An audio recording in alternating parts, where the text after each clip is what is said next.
Hello দর্শক, এই যে আপনার ওয়ান টাইম গ্লাস দেখতেছেন, এখানে সুপারির চারা দেওয়া হয়েছে। অনেকগুলো সুপারি পচে গেছে, আর অনেকগুলোর মধ্য থেকে আলহামদুলিল্লাহ 8-10টা চারা হয়েছে ভালো। তো অনেক সুন্দর সুপারি, এটা বড় জাতের সুপারি, হাইব্রিড জাত। তো এটা আমি নিজেই চারা দিয়েছি, তার মধ্য থেকে কয়েকটি বের হয়েছে। রসনের ওয়ান টাইম গ্লাসের চারাগুলো দেওয়া হয়েছে আর কি। এই যে সুপারিটা,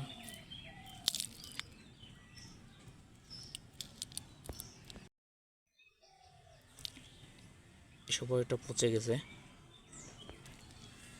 দেখেন চারাগুলো কত সুন্দর হয়েছে, আলহামদুলিল্লাহ খুব সুন্দর চারা হয়েছে।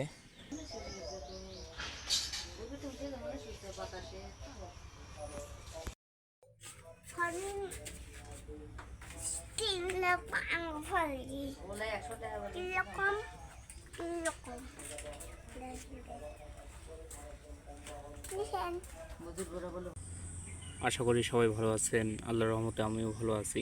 তো জমিতে কি লাগাইলাম একটু আপনাদের সঙ্গে শেয়ার করব। তো এখানে যেটা দেখতেছেন, এটা হচ্ছে আপনার দেশি বেগুন গাছ। সেই বেগুন গাছ এখানে লাগিয়েছি। তো কাঁটাওয়ালা বেগুন খেতে অনেক সুস্বাদ। তো এখানে আম গাছ আছে আমাদের 3টা। তো এই বেগুন গাছগুলো রোপণ করার এখনই সময়।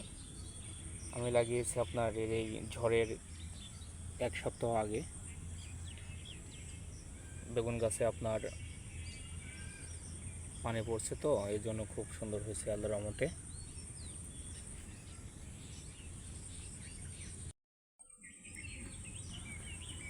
তো এখানে যে বেডগুলো দেখতেছেন আপনার, চিকনগুলো যে আতালগুলো দেখা যাচ্ছে, এখানে আদা লাগিয়েছি। আর আদা গাছ এখনো বের হয়নি।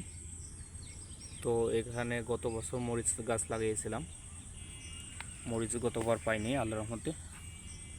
এবার অনেকগুলো ধরছে, তো ইনশাল্লাহ আশা করি এই মরিচ এবার ইনশাল্লাহ পাবো। আর এখানে বটবটির গাছ লাগিয়েছি, যেটা জাংলায় দিতে হয় না। এই বটবটির গাছগুলো আপনার 1 ফুটের মতো লম্বা হয়, তারপরে বটবটি ধরে। যে এখানে আপনার মরিচ গাছগুলো দেখেন,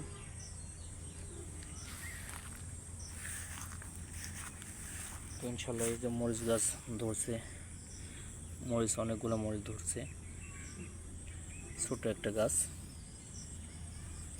এই যে বটবটি গাছ লাগিয়েছি। তো এখানে কয়েকটি মরিচ গাছের মধ্যে এটাও আছে। দেখেন মরিচগুলা কত সুন্দর ফুল আসছে এবং মরিচও ধরছে। এই গাছগুলা, এখানে বেডগুলা কে যেন পা দিয়ে পাড়াইছে, যার কারণে আপনার নষ্ট করে ফেলছে। এই মরিচের গাছের গোড়ায় কে যেন পা দিয়ে পাড়ানোর কারণে মরিচের গাছটা হেলে গেছে।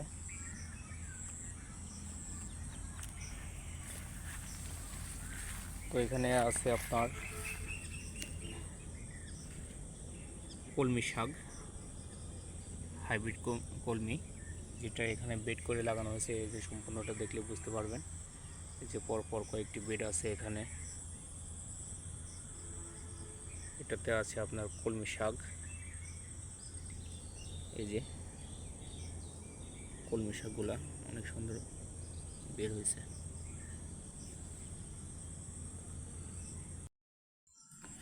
আর এই বেডে পুঁই শাক বোনা হয়েছে।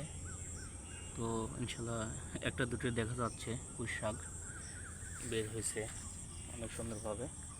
আর এখানে পুল্লা লাগিয়েছি, এই যে পুল্লা গাছ আলহামদুলিল্লাহ বের হয়েছে। প্রত্যেকটাই পুল্লা গাছই বের হয়ে গেছে এখানে, এই যে দেখেন।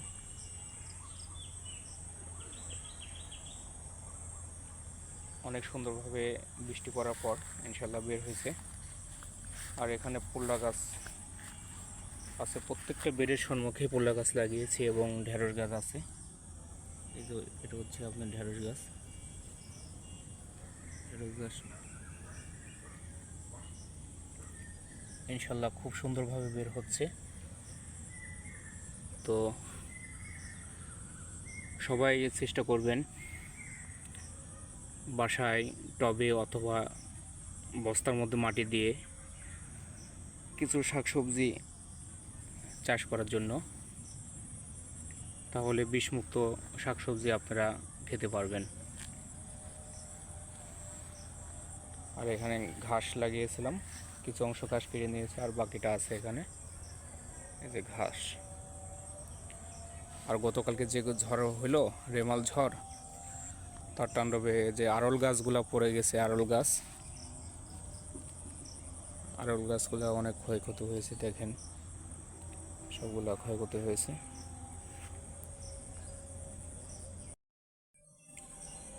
তো সবাইকে ধন্যবাদ জানিয়ে ভিডিওটি এখানেই শেষ করছি। সবাই ভালো থাকবেন, সুস্থ থাকবেন। আসসালামু আলাইকুম।